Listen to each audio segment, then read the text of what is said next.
Cinema అయితే morning 4 గంటలది ఉంటుంది కదా, ఆ షో చూసినాను. ఏంటంటే ప్రతి ఒక్కరు అంటే ఏ సినిమా ఫ్యాన్ హీరో కూడా లేరనమాట.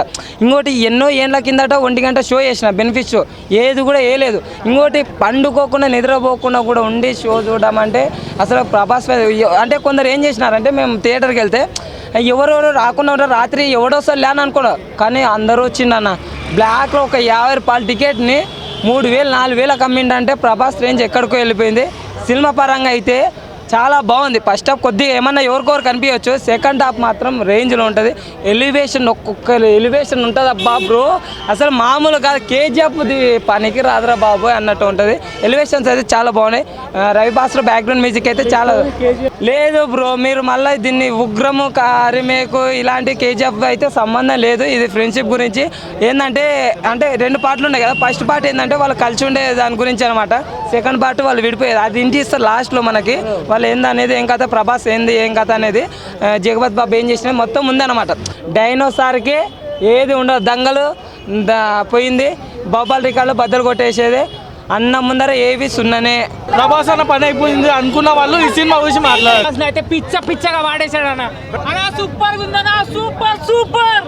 అది ఎందుకు ఎలా అనేదే స్టోరీ. ఫస్ట్ హాఫ్ లో అసలు లాస్ట్ లో క్లైమాక్స్ అయితే అసలు షాక్.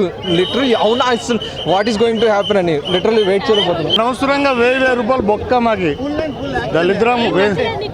ఏముంది, అన్ని వేస్ట్ క్యారెక్టర్లు ఎక్కువ ఉన్నాయి, హీరో క్యారెక్టర్ తక్కువ ఉంది అందులో. కేజీఎఫ్ కనే బాలే, ఎవరు ఎందుకు వస్తున్నారో తెలియదు, ఎవరేం క్యారెక్టర్ చేస్తున్నారో తెలియదు. వరదరాజులు అంట ఎవరెవరో, ఎందుకు అనవసరంగా క్యారెక్టర్లు. ప్రభాస్ స్కోప్ తక్కువ, చాలా తక్కువ ఉంది. లేదు, వేస్ట్. ప్రభాస్ ఇన్ని యావరేజ్ మూవీస్ తీసినాక ఈ మూవీ తీయడం అసలు బ్యూటీ. ఏడుపు వచ్చింది ప్రభాస్ని చూసి. బనీని తీస్తే అక్కడ బట్టలు చింపాలనిపించుకున్నాం.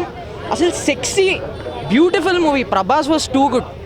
అసలు ఇండస్ట్రీ హిట్ 2000 crores అసలు.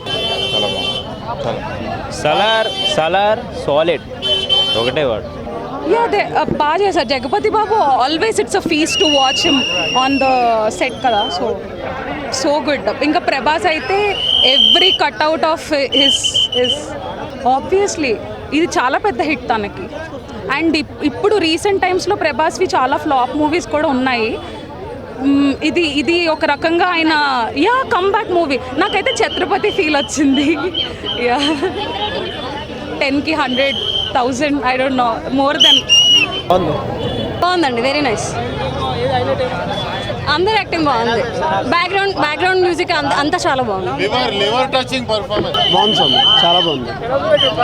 ప్రభాస్ చాలా బాగుంది. భయమే లేదు, బాగాలేదు. ఎక్స్పెక్టేషన్స్ పెట్టింది అయితే లేదు, కథే లేదు. చందమామ కథలు చెప్తున్నాడు. కేజీఎఫ్ లేదు, ఏది లేదు. సినిమా అయితే బాగాలేదు. సూపర్ ఉందన్న మూవీ. బోర్ అయితే కొట్టదు, మొత్తం కంప్లీట్ 2.5 hours ఎంజాయ్మెంటే. అదే మీరు చూసి చెప్పండి అన్న, సినిమాలో ఒక్కసారి మీరు ఫోన్ తీయరు, సినిమా చూస్తూనే ఉంటారు, బోర్ కొట్టదు, చూస్తూనే ఉంటారు. సూపర్ ఉంది సినిమా. ప్రభాస్కి మిర్చి తర్వాత అంత సినిమా అన్న. బీభత్సం మామూలుగా ఉండదు బ్రో. ఖచ్చితంగా 2000 కోట్లు ఈ సినిమా కలెక్ట్ చేస్తుంది. ప్రతి సినిమాకి స్కిన్కి గూస్ బంప్స్ వస్తాయి, కానీ ఈ సినిమాకి గుండెకే గూస్ బంప్స్ వచ్చాయి అన్నమాట. ఆ విధంగా తీసుకెళ్ళాడు ప్రభాస్ అన్న. అతనికి ఆ కట్అవుట్ ఏందన్న ఆ విధంగా చూపించాడు బ్రో. అది చాలనా. 3 సినిమాలు సరిగా ఆడుకున్నా కానీ ఈ సినిమాతోటి ఇచ్చాడన్న, గట్టిగా ఇచ్చాడు. ఒక్క ముక్కలో చెప్పాలంటే ట్రోలర్స్కి టంగు కోసి పండుగాడన్న ప్రభాస్ అన్న. ఆ రేంజ్లో ఉంది బ్రో. సినిమా అయితే మామూలుగా లేదు. అరాచకము ఇంటర్వెల్ తర్వాత ఉంటుందన్న, కథ మామూలుగా ఉండదు. ఫైటింగ్ సీన్స్ కూడా చాలా పర్వాలేదు, కానీ కాకపోతే ఏంటంటే మూవీ ఏంటంటే మనది మానవతా విలువలుగా అంటే రామాయణం బేస్డ్ తీసుకుంటే సెకండ్ పార్ట్లో ఏదైనా అంటే రాముడు విభీషణుడికి లంక్ ఇచ్చినట్టు ఈ శౌర్యంగాస్ అనేటటువంటి వాళ్ళకి మాట కాకుండా అతనికి ప్రభాస్కి అంటే ప్రభాస్ అనేటువంటి క్యారెక్టర్ రాజమన్నారికి ఇస్తే బాగానే ఉంది.